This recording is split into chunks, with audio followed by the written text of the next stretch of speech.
Hi, my name is Alexander Knopp, and this is Introduction to Mathematical Reasoning. In the previous two videos, we discussed what is the mathematical proof, and we also discussed direct proofs. In this video, we are going to discuss indirect proofs, aka proofs by contradiction and proof by contraposition. Quite often, we want to prove something in the form P implies Q, something like this. So the first method we are going to discuss helps us to do this. In order to start discussing this method, let's study not Q implies not P. Note that if Q is true, then not Q is false, and this statement is always true. If Q is false and P is true, then it's in the form true implies false, which is false. And in the case when Q is true, we know that not Q is false again, so it's true.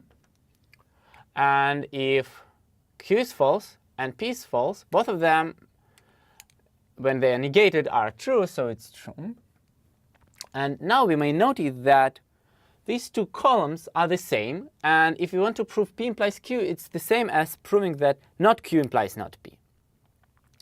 And the method that facilitates this is called proof by contraposition.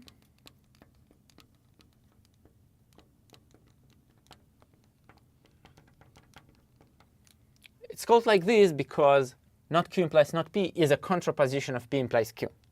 Okay, let's give an example of this method. So it's given that x and y are positive reals, and the goal is to prove that if square root of xy is not equal to x plus y over 2, then x is not equal to y. Okay? So since we are going to prove it by contraposition, it means that we need to write P and Q and see what are them. So P here is x plus y over 2 is not equal to square root of xy. And Q here is x is not equal to y. Note that not Q implies not P is the statement that if x is equal to y, then x plus y over 2 is equal to square root of xy. Let's try to prove this. So we know that x is equal to y, and it implies that, first of all, let's imply that x is equal to y, and also we may replace y by square root of y times y. Okay, now let's modify the left side. So we get that x is equal to y, and x plus x over 2, which is equal to x, is equal to square root of y times y. Now we want to replace this y by x and this x by y and get this.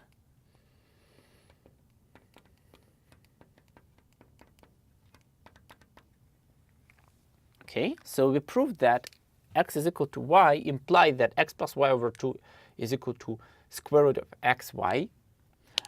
And it's the same as not Q implies not P. And it means that we prove that P implies Q, and it finishes the proof. Unfortunately, not always we want to prove that P implies Q or something in this form. Sometimes we want to prove some statement like just P.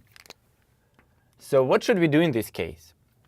Okay, note that truth values of P may be true or false. And we need to somehow replace P by an implication.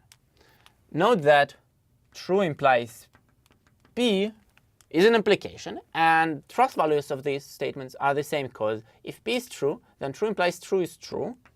If P is false, then true implies false is false. Okay, so now we rewrite our statement in the form of implication, and we can use the proof by contraposition.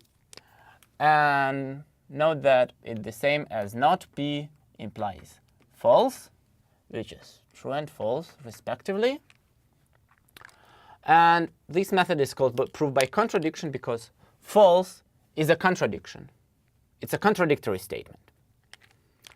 OK, let's give an example of how can we use this. So let's assume that we are given that x is real, and the goal is to prove that x squared plus 1 cannot be equal to 0. Okay? Since we are going to use this method, we need to start from not p, or x squared plus 1 is equal to 0. It implies that x squared is equal to minus 1, because we can use this one and write it on the right. And since minus 1 is negative, it's the same as x squared is less than 0, which is false, since we know that squared real number is always non-negative. So we know that if x squared plus 1 is equal to 0, then we can derive a contradiction. And it means that x squared plus 1 cannot be equal to 0. So the template of such a proof by contradiction, is the following. First of all, you need to assume that the statement you're going to prove is false. After that, you need to present some argument that there is a contradiction. And after that, you may notice that, OK, our assumption should be false. And it means that the statement P should be true. And it finishes the proof of yours. And that's it.